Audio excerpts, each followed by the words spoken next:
Hi, I'm Jeff Perera. I'm very thankful to have been part of conversations around inspiring men and young boys towards helpful versus harmful ideas of manhood since 2008. Throughout our life's journey from childhood throughout adulthood, there are many key learning moments that really stick with us and resonate with us in our growth. And one that stands out to me is being a young boy staring out of my apartment window. There was a large field between us and the next apartment building, which was well down the street. And one summer, I watched that field, which was always dry, dead grass, yellow, dry soil, catch fire. And it quickly spread, and the entire field went up in flames. But what really stood out to me was not just watching that happen, but watching what happened afterwards. When the field came back, it was the greenest, most lush grass that I'd ever seen in that field. And it made me realize that there's always an opportunity for growth. That out of any kind of hardship, and even in a world that feels like it's on fire, there are opportunities for things to grow. And if we think of our communities like a garden or a field, and we're the gardeners that help take care of that field, what are the things that are growing and blooming in our field? And what do we want those to be? What are the fruits of our garden? What are the traditions that we hand down from generation to generation, especially as men in our communities, on our campuses? This is not a conversation that's just unique to London, Ontario. It is a conversation to be had around the world in campuses and communities everywhere around our ideas of manhood and what we want them to be and the men that we want to be. And I think of how the environment that we're in is like the soil of the garden. The soil of the garden is where the seeds are planted and take root. And you can think of seeds as lessons learned, key learning moments. The environment, the soil of the garden needs to be nurtured in order for seeds to stick. And sometimes the environment is a tense one, and it's one of discomfort. And that's not a bad thing. It's important for us to lead into hard conversations.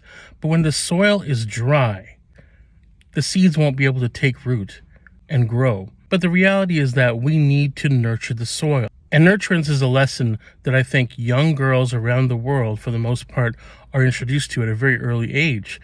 We give young girls gardening tools. We give them cook sets. We give them baby dolls to learn to take care of others before they can even take care of themselves.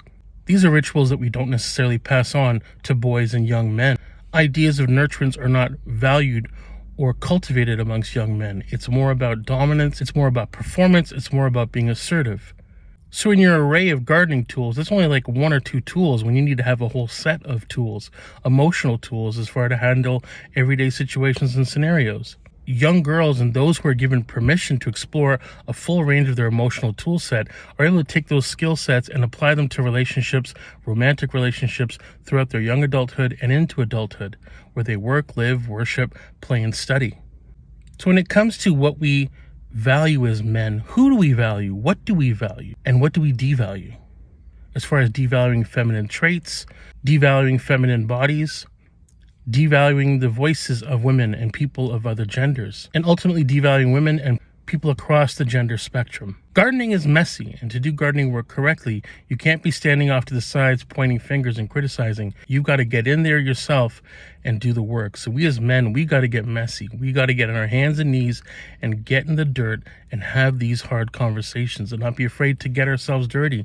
That's the hard work, the hard emotional work, the hard inner work, the reflective work of facing our hard truths and doing it together. It's only when we've really nurtured the soil that these seeds can take root and grow.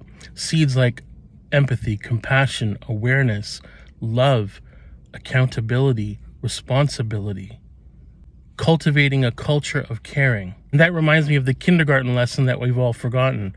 Many of you will remember being in kindergarten and getting a plastic cup, getting maybe a paper towel, getting a piece of masking tape to write your name on. You'd put that piece of masking tape on the cup, and in between the paper towel and the plastic cup, you'd put a seed, maybe a little bean seed. And we'd all line up our plastic cups along the windowsill and day by day run to the window to look and see how our seed was doing. Learning to water your seed and getting it enough sunlight. And sure enough, one day, with excitement, you watched as your bean, your little seed started to break open and something green started to break out and grow and bloom. The lesson here is, with the right nurturance, the right patience, the right care, the right investment in doing that work, your seed can grow anywhere. So as men and young men, we can model what it is to show up and be invested in these conversations.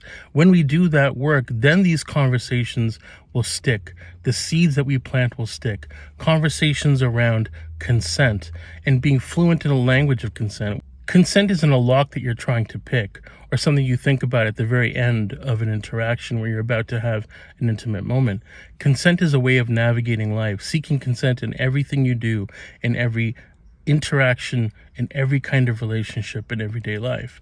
And when we have truly cultivated the soil, the climate, the environment, when we change the traditions that we pass down from generation to generation, when we have these hard conversations, face these hard truths together, that's when the seeds can really take root and bloom, and we can truly become the men that we want to be. So it's time for men to step up and be the lesson in action. Men can help end gender-based violence. Men can be a solution to the problem. Too many of us as men and young men are denying women and young women their rights, their freedoms, and their humanity. And we do this also by denying men a full range of their own humanity.